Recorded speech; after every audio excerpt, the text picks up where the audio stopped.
Dear students, आज हम लोग 9th क्लास फिज़िक्स की first equation of motion second chapter की ड्राइव करने लगे हैं। इसके लिए जो चीज़ें मैंने लिखी हैं आपने एज इट इज़ ये वाली सारी इक्वेशन लिखनी है। इसकी पूरी जो ऊपर एक्सप्लेनेशन है यही लिखनी है आपने, साथ में डायग्राम और दूसरी तीसरी चीज़ें हम अभी बाद में करेंगे। पहले मैं शुरू से इसको एक्सप्लेन करता हूँ। First equation of motion, suppose a body is moving. कहता है फर्ज करो कि एक बॉडी है वो मूव कर रही है विद इनिशियल वेलोसिटी। इनिशियल का मतलब होता है शुरू वाली, तो शुरू वाली उसकी वेलोसिटी को किससे रिप्रेजेंट करना है? वी आई से। आफ्टर टाइम टी, कुछ वक्त यानी कि टी टाइम के बाद its velocity will become F, V F. कि इसकी बाद में टी टाइम के बाद इसकी जो वेलोसिटी हो जाएगी वी एफ है। यानी कि पहली लाइन में क्या बोल रहा है कि फर्ज करो एक बॉडी मूव कर रही है इनिशियल स्पीड वी आई के साथ, टी टाइम के बाद उसकी स्पीड वी एफ हो गई है। सेम ऐसे कह रहा है the acceleration of the body is represented by a, और जो एक्सेलरेशन है जिस एक्सेलरेशन से वो बॉडी मूव कर रही है उसे स्मॉल ए से रिप्रेजेंट करना है। चार चीज़ें बताई हैं। इनिशियल वेलोसिटी जब वो शुरू में मूव कर रहा है वो वी आई के इक्वल है। उसके बाद तो टी टाइम उसको लगा है, थोड़े टाइम के बाद उसकी स्पीड हो गई है वी एफ। उसके बाद उसने बताया कि जो एक्सेलरेशन जिससे वो मूव कर रहा है वो स्मॉल ए है। ये पहली लाइन में। उसके बाद कहता है इसको हम एक्सप्लेन किससे करेंगे? स्पीड टाइम ग्राफ है एक हमारे पास, उससे हम इसको एक्सप्लेन करते हैं, ड्राइव करते हैं। In speed time graph motion of the body is shown in figure. अभी हम फिगर बनाएंगे, उसकी मोशन है फिगर में दिखाई गई है। Slope of the line A B gives the acceleration. कहता है ए बी लाइन की जो स्लोप है वो आपको एक्सेलरेशन देगी ऑफ द बॉडी का। Slope of line A B is equal to A, तो जो आपकी line slope of A B होगी वो स्मॉल ए के इक्वल रखनी है। इसके लिए हमें X axis and Y axis drive करने पड़ेंगे। पहले हम वाई एक्सिस पे ऐसे लाइन लगाएंगे बिल्कुल स्ट्रेट, उसके बाद एक्स एक्सिस की लाइन लगाएंगे ऐसे,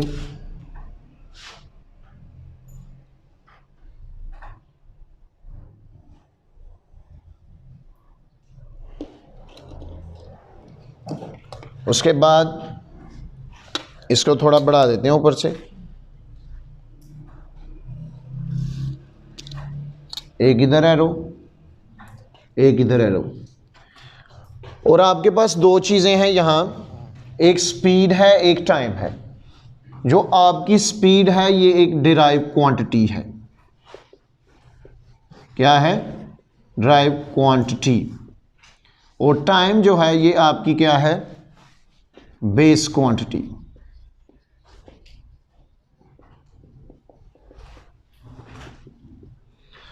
स्पीड हमारी ड्राइव क्वांटिटी जो कि किसी दूसरे पे डिपेंड कर रही होती है, और टाइम जो है वो हमारी बेस क्वांटिटी जिस पे दूसरी क्वांटिटीज डिपेंड करती हैं।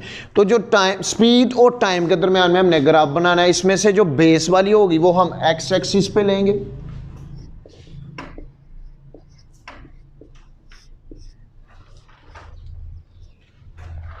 जो हमारी बेस होगी वो हम एक्स एक्सिस पे लेंगे। यानी कि जो हमारी बेस क्वांटिटी हमारी टाइम, तो टाइम को हम एक्स एक्सिस पे रखेंगे। जो डिपेंडेंट जिन पे दूसरी डिपेंड करती हैं वो एक्स एक्सिस पे, और जो दूसरों पे डिपेंड करती हैं वो वाई एक्सिस पे। एक बॉडी है और ये पॉइंट जहां दोनों मिल रहे हैं आपस में, इसको ओ का नाम।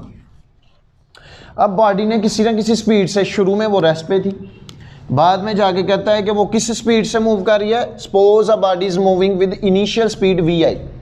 भाई जब भी कोई बॉडी रेस्ट में होती है तो उसकी स्पीड जीरो होती है, कुछ देर के बाद वो स्पीड में आएगी वी आई में।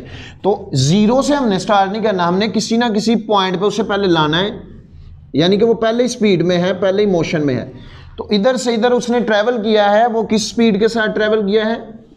इधर जीरो में थी, यानी कि शुरू में रेस्ट में थी, थोड़ा ट्रेवल किया, बाद में जाके हमने जो स्पीड पकड़ी, जो हमने अपने इसके लिए इक्वेशन के लिए रखनी है वो वी आई है। उसके बाद जहां से उसने स्टार्ट करना है, जहां से हमने उसको चेक किया स्टार्ट करना, पहले रेस्ट में थी, कोई ना कोई स्पीड से वो मूव कर रही है, तो फिर जाके हमने वो पिक करनी है, वो वी आई स्पीड रखनी है। और थोड़ी देर के बाद जो लास्ट पे जाके जितनी देर तक हमने उसको ऑब्जर्व करना है, बाद में जाके उसकी स्पीड क्या हो जाएगी? V F. शुरू में भी कोई ना कोई स्पीड इस हिस्से में इसकी होगी, पर हमने उसे यहाँ से लेकर यहाँ तक ऑब्जर्व करना शुरू किया है। इससे पहले हम उसे ऑब्जर्व नहीं कर रहे थे। ठीक हो गया, ये वी आई। अब आपने क्या करना है, इधर से एक लाइन लगानी है जितनी उस स्पीड ने मूव किया इसकी बिल्कुल सीध में, इधर आप एक डॉट लगाएं,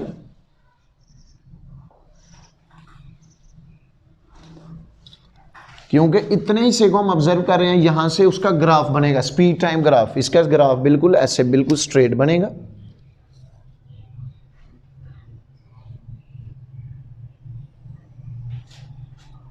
और इसको नाम दिया है ओ का, इसको नाम दे देंगे ए का, और इसको बी का।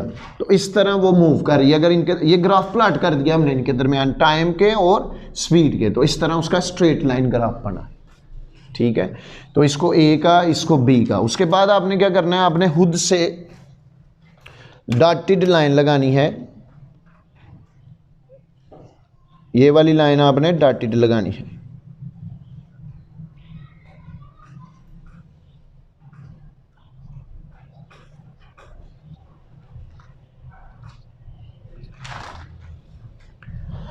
उसके बाद आपने इसको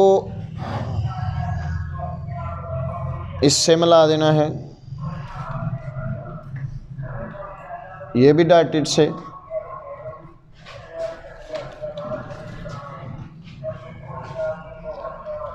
इसको ए ओ, ए बी, और इस पॉइंट को नाम दे दें सी का, और इस पॉइंट को डी का। आपने इसको क्या करना है, यहां से लेके यहां तक आपका स्ट्रेट लाइन ग्राफ बनाए। उसके बाद आप यहां से परपेंडिकुलर ड्रा करेंगे, और जो खुद से आप ड्रा करेंगे वो डॉटेड, और फिर यहां से वाई एक्सिस वाले भी आपने, ये एक्स एक्सिस वाला हो गया और ये वाई एक्सिस वाला हो गया, और यहां से इसको भी आप इससे मिला दें, डॉटेड लाइन से मिलाना है।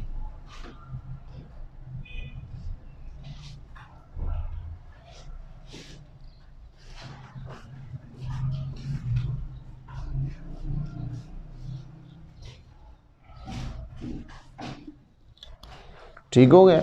और अभी अभी हमने पीछे लिखा है स्टेटमेंट में कि जो स्लोप है आपकी line A B, line A B, ये हमारी स्लोप है, और ये किसके इक्वल है, ए के। ये किसके इक्वल है, ए के। अब यहां से हम स्टार्ट करते हैं slope of line A B. Slope of जो लाइन ए है, ए बी है, वो ए के इक्वल है।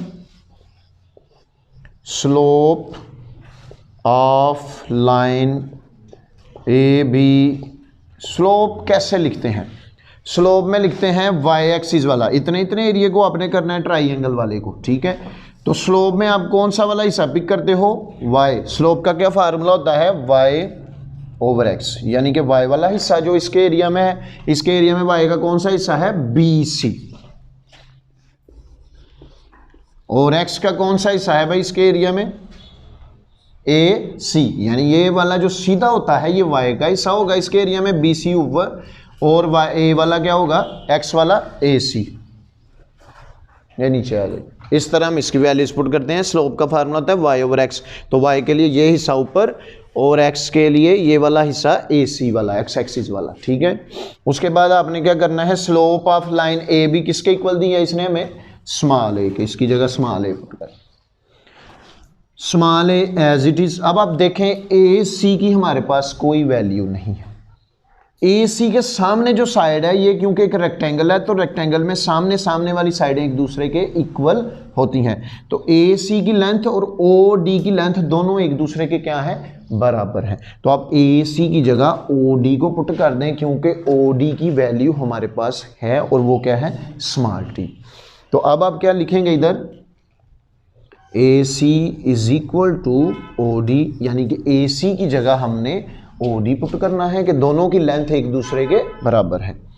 उसके बाद बी सी की हमारे पास कोई वैल्यू नहीं है, बी सी की कोई वैल्यू नहीं है। बी सी की वैल्यू आप कैसे निकालेंगे, आप टोटल बी डी और उसमें से सी डी को माइनस कर दें। बी डी बी सी को आपने दो हिस्सों में करना है ताकि इसकी वैल्यू, टोटल वैल्यू क्या है, बी सी किसके इक्वल है कि टोटल लो बी से लेकर डी तक, और इसमें से ये वाला हिस्सा सी डी वाला आप क्या कर दो, माइनस कर दो। यानी कि बी सी को आपने दो हिस्सों में रिजॉल्व करना है, उसे तोड़ना है। उसमें आप क्या करेंगे, टोटल बी से बी सी किसके इक्वल है, इतना इतना, टोटल बी डी और उसमें से ये वाला हिस्सा सी डी माइनस कर दो तो दोबारा किसके इक्वल आ जाता है, बी सी। अब आपने ये दोनों वैल्यूज इस फार्मूले में पुट कर देनी है। A as it is B C की जगह क्या आएगा जी, B D minus C D over A C की जगह क्या पुट कर देंगे, ओ डी। उसके बाद अगले स्टेप में आप देखें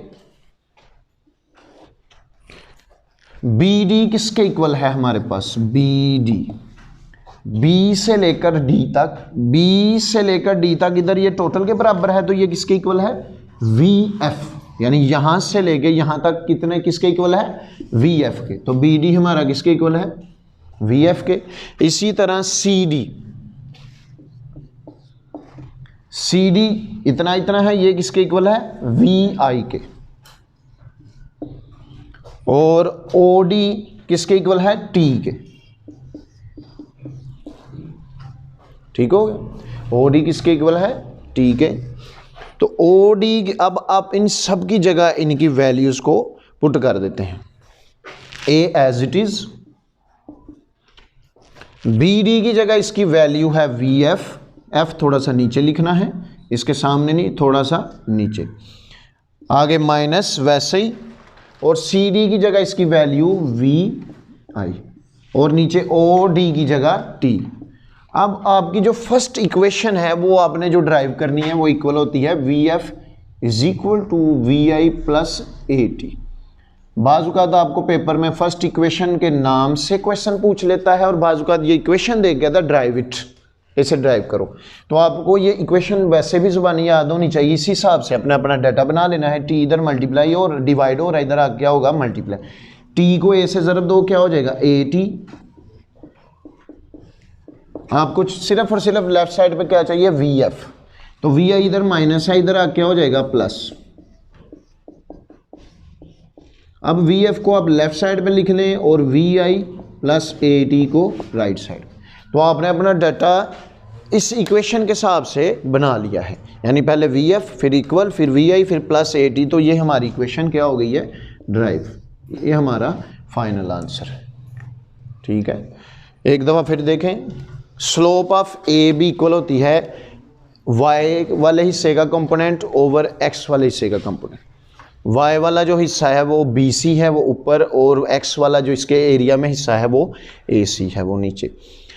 उसके बाद आपने क्या करना है, ए सी जो है उसकी वैल्यू हमारे पास नहीं है, उसकी जगह आप उसका दूसरा जो सामने वाला हिस्सा है उसकी वैल्यू है ओ डी पुट कर दें। और बी सी की वैल्यू नहीं है, इसे दो हिस्सों में तोड़ें, बी से लेकर डी तक टोटल, और उसमें से सी डी माइनस कर दें। ठीक है, बी डी की जगह आप उसकी वैल्यू, सी डी की सब की वैल्यूज़ लिखें, पुट करें और उसे अपनी क्वेश्चन के हिसाब से बना लें। अगर आप लोगों को हमारा वर्क यूज़फुल लग रहा है, हमारे चैनल को सब्सक्राइब करें, बेल आइकन के बटन को प्रेस करें ताकि हर नई आने वाली वीडियो आप लोगों को बर वक्त पहुंच सके। ओके, अल्लाह हाफिज़।